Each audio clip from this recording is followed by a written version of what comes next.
हाँ जी, बिस्मिल्लाहिर्रहमानिर्रहीम। रब्बि इश्रह ली सदरी व यस्सिर ली अमरी वहलुल उक़दतम मिन लिसानी। क्वेश्चन नंबर 1 कर रहे थे हम बेटा।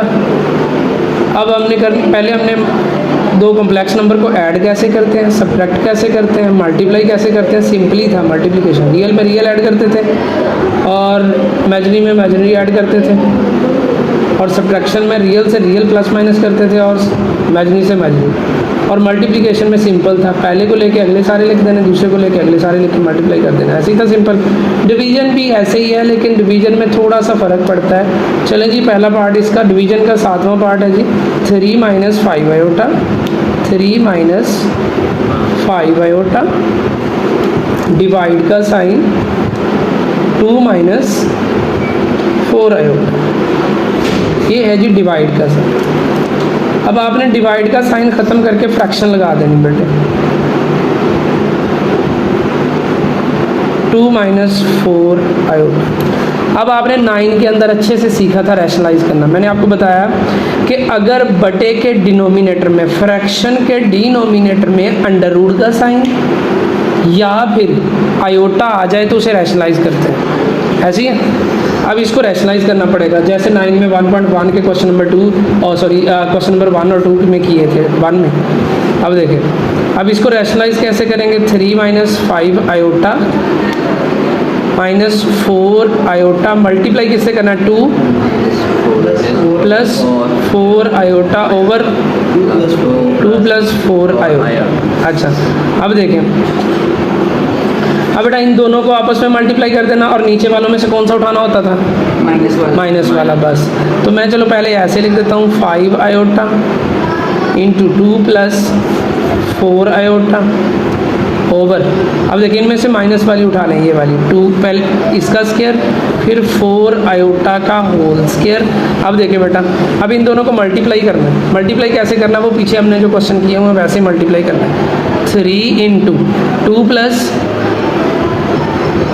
4 आयोटा -5 आयोटा × 2 + 4 आयोटा ओवर 2 का स्क्वायर माइनस, इसमें देखिए 4 आयोटा का होल स्क्वायर है, इसमें 4 का स्क्वायर अलग कर देना बेटा, आयोटा का स्क्वायर अलग कर देना। आप इसको डायरेक्ट भी 16 आयोटा स्क्वायर लिख सकते हैं बेटा। 3 को अंदर मल्टीप्लाई किया प्लस 12 आयोटा माइनस 5 को 2 से मल्टीप्लाई किया तो 5 को 4 से, प्लस माइनस ने प्लस में, ये प्लस माइनस प्लस माइनस होनी, 4 5 सर 20, और आयोटा को आयोटा से किया, आयोटा स्क्वायर आ गया।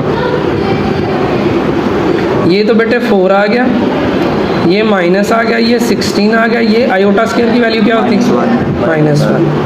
अब आ जाए अगले पेज पे, ये निकालना है जैसे।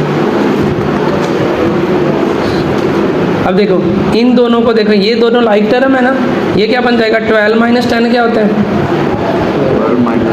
2 होते हैं। सोच क्या रहे हो, ये आ जाएगा 6 प्लस के 2, 6 + 2 आयोटा, और ये माइनस के 20 आयोटा स्क्वायर की वैल्यू इधर भी पुट कर देनी, और ये वाला 4 आ जाएगा, ये वाला माइनस इधर जाके इसको क्या कर देगा, प्लस, उससे अगले स्टेप में इनको प्लस कर देगा।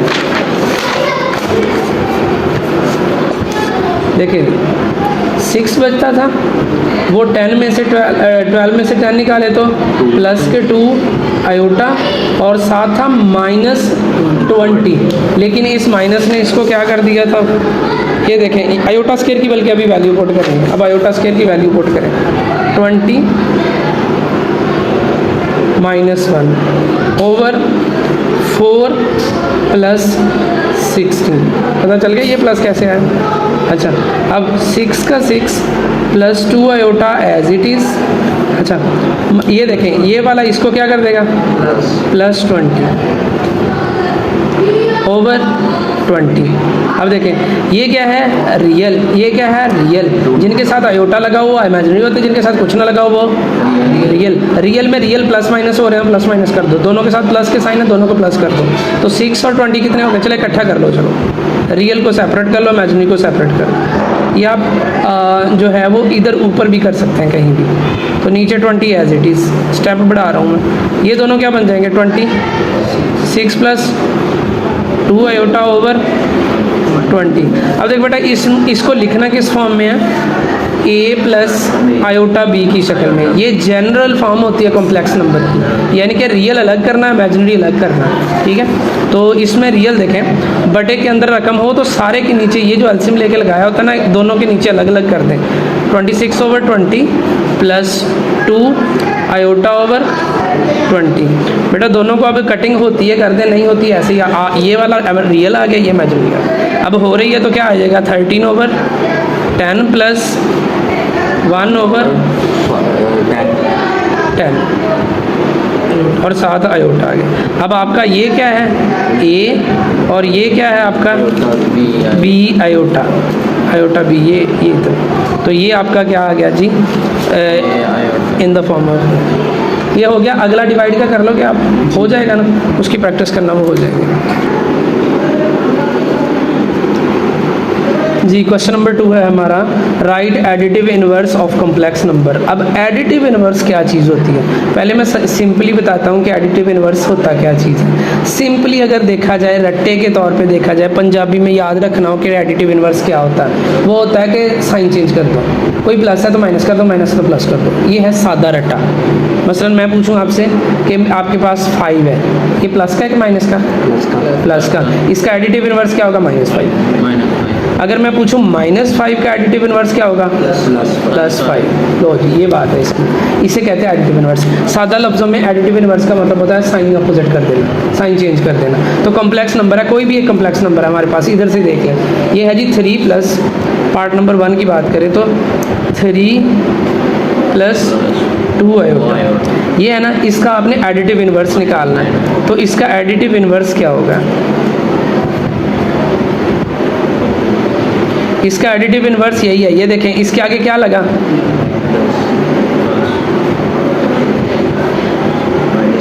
इसके आगे क्या लगा, प्लस, इसके आगे क्या लगा, उसको माइनस में चेंज कर दो। लॉज हो गया आंसर, सिर्फ साइन चेंज कर दो, पॉजिटिव ने नेगेटिव, नेगेटिव ने पॉजिटिव हो जाना, हो जाएंगे, सिर्फ साइन चेंज कर दें। अब अगला क्वेश्चन देखें, क्वेश्चन नंबर 3 देखें बेटा। अच्छा चलें, इसके बहुत थोड़ी सी बात और सुन लें कि एडिटिव इनवर्स क्या होता है। ये 9 में प्रॉपर्टीज़ थी, वो भी हमने कुछ टच की थी स्टार्ट में भी। असल में एडिटिव इनवर्स ये होता है कि अगर किसी नंबर में जिसका एडिटिव इनवर्स लेना है, उसमें उसका ऐसा नंबर ऐड करना कि आंसर 0 आए।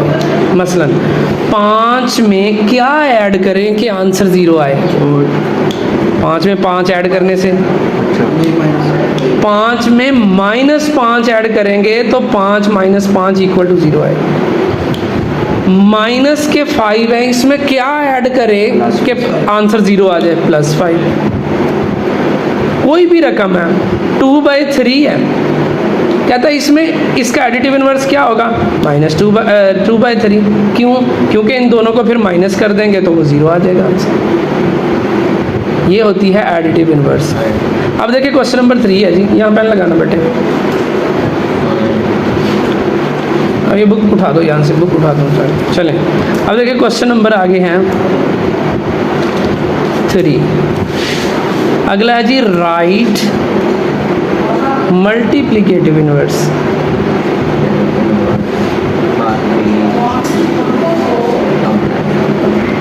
मल्टीप्लिकेटिव इनवर्स क्या चीज़ होती है, सुने। मल्टीप्लिकेटिव इनवर्स का मतलब होता है कि जिसका मल्टीप्लिकेटिव इनवर्स लेना है उसको किसी ऐसे नंबर से मल्टीप्लाई करें कि आंसर 1 आए। मसलन ये 5 है, इसको मैं किससे मल्टीप्लाई करूं तो 1 आंसर आएगा। आंसर 1 लाना है, 5 आंसर 5 हो जाएगा, वो तो 5 0 0 हो जाएगा।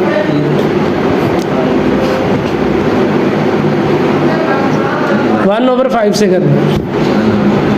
सादा लफ्ज़ों में किसी का मल्टीप्लिकेटिव इनवर्स लेना है ना, उसे उलट देना है। ये देखें, इसको मल्टीप्लाई करें तो आंसर 1 नहीं आएगा। अब देखो 2 का मल्टीप्लिकेटिव इनवर्स क्या होगा, 1/2। 3 का मल्टीप्लिकेटिव इनवर्स क्या होगा, 1/3। तो 1/3 का मल्टीप्लिकेटिव इनवर्स क्या होगा, 3/1। और नीचे वाला 1 नहीं लिखते तो 3 ही आ जाएगा। आई समझ? अब देखो 2/3 लिखा, इसका मल्टीप्लिकेटिव इन्वर्स क्या होगा? 3/2। अगर 5/7 है, इसका मल्टीप्लिकेटिव इन्वर्स 7/5। अब देखें इसको, अब देखें अगर फर्ज करो ये लिखा हुआ है -2/3 है, इसका मल्टीप्लिकेटिव इन्वर्स क्या होगा? -3/2। हाँ, -3/2। यानी कि अब ये वाला साइन नहीं, इधर मैंने साइन नहीं देखना मल्टीप्लिकेटिव में कि आप कहें प्लस हो गया, अब दोनों प्रॉपर्टी इकट्ठी लगा दें। हाँ, अगर इसका एडिटिव इन्वर्स कहता फिर साइन को टच करना था। एडिटिव इन्वर्स साइन को टच करता है, मल्टीप्लिकेटिव इन्वर्स फ्रैक्शन को उलट देता है, बस बटे को उलट देता है। क्लियर? अब देखें, अब किसी का भी लेना है, इसमें थोड़ी सी कॉम्प्लिकेशन है। मसलन देखें, ये मैं एंड वाला पार्ट करता हूँ ताकि वो थोड़ा सा मुश्किल है। इसका पार्ट नंबर 4, बाकी आपको ये भी आता है, इसमें भी रैशनलाइज ही करना, नहीं तो सिंपल कर देता हूँ 7, ये वाला सिंपल कर देता हूँ। 7 - 3 आयोटा। देखें इसको क्या करना है, इसका मल्टीप्लिकेटिव इन्वर्स निकालना। अच्छा, एक बात ये बता दूं कि जो जनरल फॉर्म होती है कॉम्प्लेक्स नंबर की, वो मैंने आपको बताई है a + आयोटा b। याद रखना कि कॉम्प्लेक्स नंबर को z छोटा इससे रिप्रेजेंट करते हैं, बड़ा z करता है नंबर्स को, इंटीजर्स को रिप्रेजेंट, ओ प्राइम p नेचुरल, ठीक है, उनको करता है। लेकिन जो होता है ना स्मॉल z, वो कॉम्प्लेक्स नंबर को रिप्रेजेंट करता है। अब ये छोटा z है, ये कॉम्प्लेक्स नंबर को रिप्रेजेंट करेगा। तो अगर मैं कहूँ कि ये मेरे पास z है, इसका मल्टीप्लिकेटिव इन्वर्स क्या होगा? 1/z यार। जिसके नीचे, जो बटे में नहीं है उसके नीचे 1 लगा के उसको उलट दो। पास हो जाए? अच्छा, अब ये वाली रकम है, इसको मैं सबसे पहले कहूँगा लेट z = 7 - 3 आयोटा। ये अब कॉम्प्लेक्स नंबर प्रॉपर बन गया, ये a - 3 आयोटा या आयोटा b, ठीक हो गया। अब हमने इसका मल्टीप्लिकेटिव इन्वर्स निकालना, यहाँ लिख लें मल्टीप्लिकेटिव इन्वर्स। अब मल्टीप्लिकेटिव इन्वर्स में क्या करते होते हैं, z का क्या होगा? 1/z आ गया, ठीक है। अब ज़ाहिर है अगर इधर लिया तो इधर का भी लेना ही है, असल तो ये हमारा इसका लेना है हमने। तो 5 3 आयोटा = 1/7 - 3 आयोटा। मैंने आपको अभी बताया डिनोमिनेटर में कभी भी स्क्वायर रूट या फिर आयोटा आ जाए तो उसे क्या करते हैं? रैशनलाइज करते हैं। तो अब करें जी, 1/z = 1/, मतलब यहाँ हाथ रख लो यार थोड़ा सा। अच्छा 1/z, हाँ अच्छा 7 - 3 iota multiply 7 + 3 iota over 7 + 3 iota. अब देखो 1 को इससे करने से कोई फर्क पड़ेगा? इसको एज इट इज लिख दो। अब आ जाए नीचे में से कौन सी उठानी? ऊपर स्क्वायर 3 आयोटा का होल स्क्वायर। लो जी, अब आगे आ जाए 7 + 3 आयोटा एज इट इज। असल तो हमारा मल्टीप्लिकेटिव इन्वर्स आ गया था, क्यों? मल्टीप्लिकेटिव इन्वर्स में क्या करते हैं? उलट देते हैं। नीचे 1 था, अब ऊपर चला गया 1। लेकिन मसला ये है, मैंने बताया कि जब भी नीचे आयोटा हो तो आए तो उसको क्या करते हैं? रैशनलाइज। तो रैशनलाइज का आगे चक्कर हो रहा है, मल्टीप्लिकेटिव इन्वर्स आ गया। अब आगे फर्दर इसको सिंप्लीफाई करने के लिए हम इसको कर रहे हैं सॉल्व। 7 + 8, अब 7 का स्क्वायर, इसका क्या होगा? 3 का अलग हो जाएगा, आयोटा का स्क्वायर अलग हो जाएगा, ठीक है जी। 1/z = 7 + 3 आयोटा ओवर 49 माइनस के प्लस माइनस 3 3 ये देखें, ये 3 का स्क्वायर 9, आयोटा का स्क्वायर क्या आना है? इसको मैं इकट्ठा ही लिख दूँ? हाँ, इसको -1 इकट्ठा लिख दिया मैंने। चलिए हिंट भी दे देता हूँ कि आयोटा स्क्वायर की जगह पे मैंने -1 लगाया। ये मैं बता चुका हूँ कि आयोटा स्क्वायर की वैल्यू -1 होती है। अब 1/z = z + 3 आयोटा ओवर 14। अब देखो ये बेटा इसमें शिफ्ट होके क्या कर देगा इसको, प्लस 9, तो आ जाए 7 + 3 आयोटा ओवर, इन दोनों को ऐड किया तो कितने बनते हैं 58। 58। अच्छा इनको लगा तो अब इनको अलग अलग कर दो, 7 ओवर 58 + 3 ओवर 3 ओवर 58, ठीक हो गया। अब देखना ये दोनों एक दूसरे पे कट होते हैं, अगर कट होते हैं तो ठीक है, नहीं तो ये आपका सिंप्लीफाई हो गया, इसका मल्टीप्लिकेटिव इन्वर्स हो गया। पीछे इसका आंसर देख के मुझे बता दें ताकि हमारा क्लियर हो जाए। अब वो √5 वाला भी इजी है, ऐसे ही करना है आपको।